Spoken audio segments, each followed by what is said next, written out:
Hello everyone, good morning. कैसे हैं आप सब? Welcome back wifi study with Nandini. Discuss करेंगे 24 सितंबर के करंट अफेयर। मॉर्निंग का थॉट देखेंगे, फिर अपनी क्लास को स्टार्ट करेंगे और लास्ट में रिवीजन की क्लास है।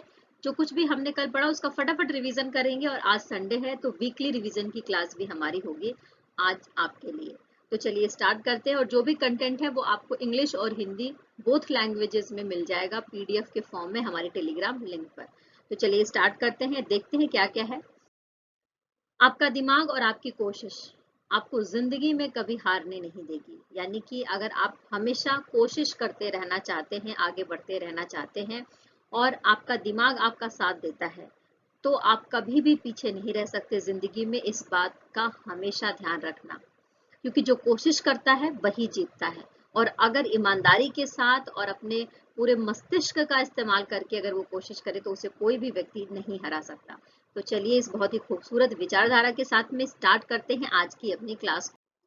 हम बात करेंगे वर्ल्ड रिवर्स डे के बारे में, यानी कि विश्व नदी दिवस के बारे में, जिसको हर साल 24 सितंबर को मनाया जाता है। 2005 से के दिन हम मनाते हैं और इस बार की थीम है नदियों का अधिकार। यानी देखो, नदियां क्या है? हमारे विश्व की संपत्ति है, हमारे प्रकृति और हमारे राष्ट्रीय स्तर की संपत्ति है। तो उनको बचा कर रखना, साफ सफाई के साथ रखना हमारा एक एम होना चाहिए, हमारा एक मोटिव होना चाहिए। तो इस बात को ध्यान में रखते हुए हर साल 24 सितंबर को वर्ल्ड रिवर्स डे मनाया जाता है। इस बात को ध्यान रखेंगे। नेक्स्ट बात करेंगे विश्व बधिर दिवस के बारे में। जैसा कि मैंने आपको बता दिया था कि जो हमारा सितंबर का महीना होता है, सितंबर के महीने का जो लास्ट संडे होता है उस दिन हम वर्ल्ड बधिर दिवस मनाते हैं। तो इस बार हम क्या मना रहे हैं? 24 सितंबर के दिन world day of the deaf मना रहे हैं। इस बार की थीम है सभी के लिए कान और सुनने की देखभाल। ओके, अच्छा देखिए, 1958 से इसकी स्टार्टिंग कर दी गई है विश्व बधिर दिवस के रूप में। ठीक है, इसके बाद मैं आपको बताऊं कि जो ये विश्व बधिर दिवस मनाया जा रहा है इसके बारे में हम सब लगातार 3 दिन से पढ़ रहे हैं कि जो विश्व बधिर सप्ताह भी मनाया गया है, जो सितंबर का लास्ट वीक होता है उस दिन हम ये मनाते हैं। ओके, और हमने सांकेतिक भाषा दिवस भी के बारे में भी पढ़ा जो 23 सितंबर को मनाया गया था। ओके, आइए नेक्स्ट बात कर लेते हैं। नेक्स्ट जो न्यूज है वो भारत के बारे में है। दक्षिण अफ्रीका के बाद एक ही समय में क्रिकेट का जो तीनों फॉर्मेट है उसमें पहले स्थान पर पहुंचने वाली कौन सी टीम बनकर आई है सामने, उसके बारे में यहाँ पर बात हो रही है। तो इसका आंसर है भारत। यानी कि तीनों फॉर्मेट में, वनडे सीरीज, टेस्ट सीरीज और T20, इन तीनों फॉर्मेट में एक ही समय में नंबर 1 पर बनकर आई है भारत। और इसके पहले ये रिकॉर्ड किसके नाम था? तो दक्षिण अफ्रीका के ये नाम रिकॉर्ड था। अभी जैसा कि हम सब देख रहे हैं कि भारत और ऑस्ट्रेलिया के बीच में वनडे सीरीज हुई है, तो उस वनडे सीरीज के दौरान भारत ने 22 सितंबर को ये रिकॉर्ड बना लिया है। ओके, तो आप याद रखेंगे तीनों फॉर्मेट में पहले स्थान पर पहुंचने वाली दूसरी टीम कौन सी बनी है, तो उसका रिकॉर्ड बनाया हमारे इंडियन क्रिकेट। जैसा कि हम सबको ये बात अच्छे से पता है कि जो वाराणसी है वो प्रधानमंत्री नरेंद्र मोदी जी का विधायकी का क्षेत्र है। ओके, तो यहीं पर कुछ दिन पहले हमने पढ़ा था कि जो वाराणसी का राजा तालाब है वहां पर अंतर्राष्ट्रीय क्रिकेट स्टेडियम बनाया जाएगा और इसकी आधारशिला भी रखी गई है। तो ये आधारशिला प्रधानमंत्री नरेंद्र मोदी जी के द्वारा रखी गई है। कहाँ पर रखी गई है? वाराणसी में रखी गई है। इस बात को याद रखेंगे। भगवान शिव से प्रेरित होकर डमरू के आकार का ये स्टेडियम होगा और इसकी जो लाइटें हैं वो, अब जो लाइटें आप देखते हैं स्टेडियम की चारों तरफ लगी होती हैं, वो त्रिशूल के आकार की होंगी। ओके, अच्छा राजा तालाब की किस जगह पर इसका शिलान्यास किया गया है? तो वो है गांजरी। इस बात को याद रखेंगे। और साथ में जो 16 अटल आवासीय विद्यालय हैं उनका भी उद्घाटन किया गया था प्रधानमंत्री नरेंद्र मोदी जी के द्वारा। ओके, अंतर्राष्ट्रीय क्रिकेट स्टेडियम के बारे में बात करेंगे तो राजा तालाब के गांजरी में 450 करोड़ रुपए की लागत आएगी। 30,000 दर्शक इसमें बैठ सकते हैं। भगवान शिव से प्रेरित है जैसा कि मैंने आपको बता दिया।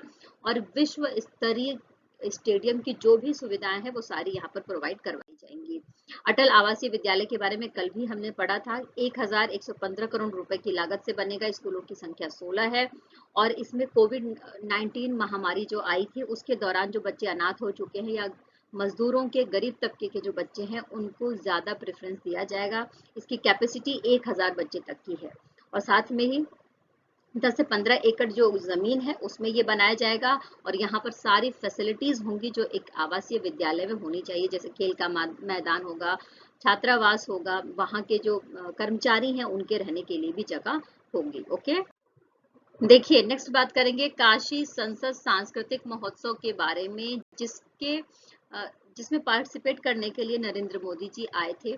और यहाँ पर 17 विधाओं का प्रयोग किया गया, जैसे गायन के क्षेत्र में, संगीत, नाटक, इन सब क्षेत्रों में, और लगभग 37,000 लोग इसमें शामिल हुए थे। Okay, clear. आइए नेक्स्ट बात कर लेते हैं। भारत में राष्ट्रीय चिकित्सा आयोग, जिसको एनएमसी कहते हैं, एनएमसी कहते हैं, यानी कि नेशनल मेडिकल काउंसिल के बारे में बात हो रही है, ने डब्ल्यूएफएमई मान्यता कितने वर्षों के लिए हासिल करी है? तो ये मान्यता हासिल हुई है इसको 10 साल के लिए। भारत के जितने भी मेडिकल कॉलेज हैं उन सबको ये मान्यता मिली है 10 साल तक के लिए। ये मेडिकल के क्षेत्र में वर्ल्ड लेवल पर काम कर सकते हैं। और अभी प्रेजेंट टाइम में पूरे भारत में 706 मेडिकल कॉलेज हमें देखने को मिलेंगे। ओके, यानी कि जो चिकित्सा का क्षेत्र है उसमें शिक्षा प्राप्त करने के लिए वर्ल्ड लेवल पर ये काम कर सकते हैं, ऐसी मान्यता मिल गई है हमारे देश के जो मेडिकल कॉलेज हैं उन। देखो, भारतीय मेडिकल छात्रों के लिए अंतर्राष्ट्रीय अवसर एक तरीके से मिलेगा। क्योंकि जो ये टाई अप हुआ है इसके माध्यम से हमारे देश के जो मेडिकल के छात्र हैं वो पीजी के लिए बाहर देशों में जा सकते हैं, वहां से डिग्री ले सकते हैं और उनको लाइसेंसिंग भी मिल सकती है। इन सब बातों को ध्यान में रखते हुए ये टाई अप बहुत इंपॉर्टेंट हो जाता है 10 वर्षों।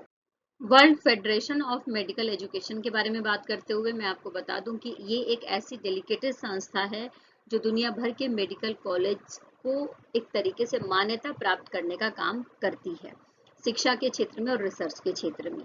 और एनएमसी यानी कि नेशनल मेडिकल कमीशन, इसके बारे में अगर मैं बात करूं तो ये एक ऐसा कमीशन है जो हमारे राष्ट्रीय स्तर के जितने भी मेडिकल कॉलेज हैं उनकी देखरेख के लिए शिक्षा और रिसर्च के क्षेत्र में काम करता है।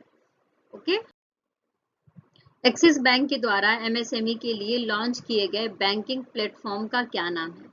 तो बैंकिंग प्लेटफॉर्म का नाम है नियो फॉर बिजनेस। इस बात को याद रखेंगे। प्रेजेंट टाइम में पूरे भारत में 6.5 करोड़ आपको एमएसएमईज देखने को मिल जाएंगे। 30% का इसका हमारे देश के जीडीपी में योगदान है, इस बात को भी याद रखेंगे। ये जो न्यू फॉर बिजनेस है ये एक तरीके से डिजिटल बैंकिंग ट्रांजैक्शन प्लेटफॉर्म है, यानी कि जो एमएसएमईज है देखा जा रहा है कि 72% का जो ट्रांजैक्शन है वो डिजिटली किया जा रहा है और सिर्फ 28% का जो ट्रांजैक्शन है वो कैसा किया जा रहा है, नगद के रूप में किया जा रहा है। तो इस बात को ध्यान में रखते हुए ही एक्सिस बैंक ने न्यू फॉर बिजनेस ये प्लेटफॉर्म लेकर आया है एमएसएमईज के लिए। ओके, देखिए अभी जो है 45th नंबर के एडिशन, जो यूनेस्को की 45th नंबर की एडिशन की बैठक हुई है सऊदी अरब के रियाद में। ओके, तो इस बैठक के दौरान ही कई सारे ऐसे जो विश्व धरोहर स्थलों को शामिल किया गया है। जैसा कि हमने अभी भारत के भी 2 स्थलों के बारे में पढ़ा था, शांति निकेतन के बारे में और होयसल मंदिर के बारे में। आज हम पढ़ रहे हैं ग्रीस के बारे में। ठीक है, तो ग्रीस सांस्कृतिक क्षेत्र को पहली बार यूनेस्को की विश्व विरासत सूची से जोड़ा गया है ना, यानी पहली बार कोई ऐसा ग्रीस का सांस्कृतिक क्षेत्र है जिसको यूनेस्को की विश्व विरासत सूची में शामिल किया गया है। तो जरूर याद रखेंगे क्योंकि जो पहला होता है वो इम्पोर्टेंट होता है, मैंने आपको बताया है। तो उसका नाम क्या है पूछा जा रहा है, तो उसका नाम है जागोरोचोरिया, जागोरोचो। देखो, ग्रीस का जो एपिरस जगह है वहां पर माउंट पिंडोस है। तो माउंट पिंडोस का जो पश्चिमी हिस्सा है वहां पर गांवों का समूह है जिसका नाम है जागोरोचोरिया, और इनकी जो सांस्कृतिक विरासत है उसी को शामिल किया गया है यूनेस्को के विश्व धरोहर स्थल में। तो इस बात को याद रखेंगे। देखो, जैसा कि हम सबको पता है कि हमारे देश के जो किसान हैं उनको बहुत सारी योजनाओं का, जो कृषि के क्षेत्र से रिलेटेड योजनाएं होती हैं, उनके बारे में पता भी नहीं होता है। बहुत सारे ऐसे ऋण हैं, ब्याज है, बैंकों के साथ जो टाई अप है, उन चीज़ों के बारे में, उन सुविधाओं के बारे में इन्हें पता नहीं होता है। तो उन बातों से, उन योजनाओं से उनको अवेयर करने के लिए सरकार के द्वारा जो पहल स्टार्ट की गई है वो क्या है, जिसके माध्यम से वो जानकारी ले सकते हैं, तो वो है AI चैटबॉट, यानी कि आर्टिफिशियल इंटेलिजेंट चैटबॉट। और ये जो चैटबॉट है ये किसके द्वारा बनाया गया है, तो ये बनाया गया है इके स्टेप फाउंडेशन और भाषिनी के द्वारा। ओके, इस बात को याद रखेंगे। और अभी प्रेजेंट टाइम में सिर्फ हिंदी और इंग्लिश में उपलब्ध है। ये कहा जा रहा है कि अक्टूबर और नवंबर तक ये जो है बंगाली, उड़िया, तेलुगु, तमिल, मराठी में उपलब्ध हो जाएगा। और ये भी कहा जा रहा है कि धीरे धीरे जैसे नवंबर समाप्त होगा, ये हमारे देश की 22 भाषाओं में उपलब्ध हो जाएगी ये सुविधा। इसका नाम क्या है? तो AI चैटबॉट है, याद रखेंगे। TCS का फुल फॉर्म क्या है? तो Tata consultancy services. Okay, Tata consultancy services. TCS ने नॉर्वे के वित्तीय बुनियादी ढांचे को मजबूत करने के लिए किनके साथ भागीदारी करी है? इस बात को याद रखेंगे। तो वो कौन सी कंपनी है? तो उसका नाम है bank ID bank accept. Okay, इस बात को याद रखेंगे। साथ ही जो नॉर्वे है, नॉर्वे का जो फाइनेंशियल इंफ्रास्ट्रक्चर है उसको सुधारने के लिए टाटा कंसल्टेंसी सर्विसेज काम करेगी नॉर्वे की इस संस्था के साथ। देखो, बैंक एक्सेप्ट के बारे में बात करेंगे तो बैंक एक्सेप्ट का मतलब ये होता है कि किस तरीके से जो ये नॉर्वे की कंपनी है ये स्पेशली वहाँ के राष्ट्रीय भुगतान प्रणाली से संबंधित है और लगभग नॉर्वे में 80% कार्ड भुगतान बैंक एक्सेप्ट कार्ड के माध्यम से ही किया जाता है। तो इसके साथ ही TCS ने समझौता करा है। और बैंक ID यानी कि ये एक ऐसी ID है जो रिकॉग्नाइज करती है इलेक्ट्रॉनिक पहचान को नॉर्वे के लोगों के लिए। Okay, clear? देखिए, नेक्स्ट क्वेश्चन हमारे पास ये है कि दिल्ली में अंतर्राष्ट्रीय वकील सम्मेलन 2023 का आयोजन किसके द्वारा किया जा रहा है? तो नाम याद रखेंगे, बार काउंसिल ऑफ इंडिया के द्वारा किया जा रहा है। ओके, 23 सितंबर को, 23 और 24 सितंबर यानी कि 2 दिन का ये जो कॉन्फ्रेंस है वो है। 23 सितंबर को प्रधानमंत्री नरेंद्र मोदी जी के द्वारा नई दिल्ली का जो विज्ञान भवन है वहां पर इस सम्मेलन की स्टार्टिंग करी गई। Okay, clear? तो बार काउंसिल ऑफ इंडिया का नाम जरूर याद रख लेंगे। इसके तहत क्या होगा? इसके तहत अंतर्राष्ट्रीय स्तर के जो वकील हैं वो मिलकर लॉ से रिलेटेड जो उनके विचारधाराएं हैं, आधुनिक विचारधाराओं को और आधुनिक तरीकों को साझा करेंगे। थीम क्या है? तो थीम है emerging challenges in justice delivery system. Okay, इस थीम के साथ ये जो कॉन्फ्रेंस है ये की जा रही है। रिवीजन कर लेते हैं कल जो कुछ पढ़ा उसका। देखो, अंतर्राष्ट्रीय सांकेतिक भाषा दिवस ये हर साल 23 सितंबर को मनाया जाता है, इस बात को याद रखेंगे। ठीक है, और थीम क्या थी? तो सांकेतिक भाषा दिवस की सांकेतिक भाषाएं हमें एकजुट करें, इस थीम के साथ 2023 का ये अंतर्राष्ट्रीय दिवस मनाया गया है, याद रखेंगे। नेक्स्ट बात कर लेते हैं, विश्व चैंपियनशिप में महिलाओं ने 53 किलोग्राम वर्ग में किस भारतीय पहलवान को ब्रॉन्ज मेडल मिला है? तो याद रख लेंगे, अंतिम पंघाल के बारे में हमने पढ़ा था और इस जीत के साथ ही जो पेरिस में 2024 में ओलंपिक्स होने वाले हैं उसमें भी अंतिम पंघाल क्वालिफाई कर गई हैं।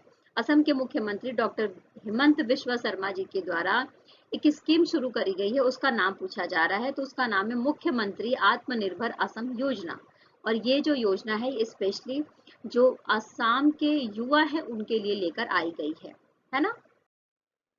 संसद के द्वारा पारित संविधान 128वां संशोधन विधेयक 2023 किससे संबंधित है? तो राजनीति में महिलाओं के लिए आरक्षण से संबंधित है। ये आरक्षण का जो परसेंटेज है वो 33% है। ओके, वैश्विक कौशल शिखर सम्मेलन का जो 14वां संस्करण है वो कहाँ पर प्रारंभ हुआ है? यानी कि स्किल डेवलपमेंट से रिलेटेड शिखर सम्मेलन हुआ है।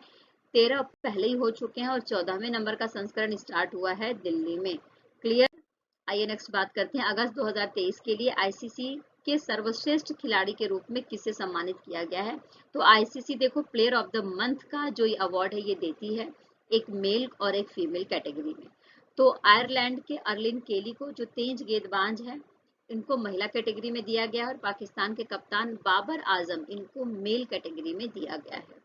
2023 में 3 दिवसीय नदी उत्सव कहां पर आयोजित किया गया है? तो याद रखेंगे दिल्ली में, यमुना नदी के तट पर स्थित दिल्ली है वहीं पर ये जो कार्यक्रम है इसका आयोजन किया गया है। और हम सबको अच्छे से पता है कि 2018 से ही नदी उत्सव हम मना रहे हैं, अलग अलग नदियों के किनारे जो बसे शहर होते हैं वहां पर। नेक्स्ट बात करेंगे, विश्व की सबसे मुक्त अर्थव्यवस्था किसे घोषित किया गया है? तो याद रखेंगे इसके पहले जो हांगकांग था वो लगभग 53 सालों से फर्स्ट नंबर पर था, लेकिन अब हांगकांग को पीछे छोड़ते हुए सिंगापुर फर्स्ट नंबर पे चला गया है, इस बात को याद रखेंगे। 3 इडियट में काम करने वाले बॉलीवुड एक्टर थे जिनका निधन हो गया है, इनके बारे में हमने कल पढ़ा था, जिनका नाम था अखिल मिश्रा और सिर्फ 67 साल की उम्र में इनका निधन हो गया है उच्च रक्तचाप की वजह से। देखिए, इस सेशन में इतना ही। जैसा कि आप सबको पता है कि हम डेली करंट अफेयर की क्लास लेकर आते हैं और जितने भी कॉम्पिटिटिव एग्जाम होने वाले हैं, सबके लिए बेनिफिशियल होती है हमारी क्लास, तो आप इसका ज़रूर लाभ उठाइए।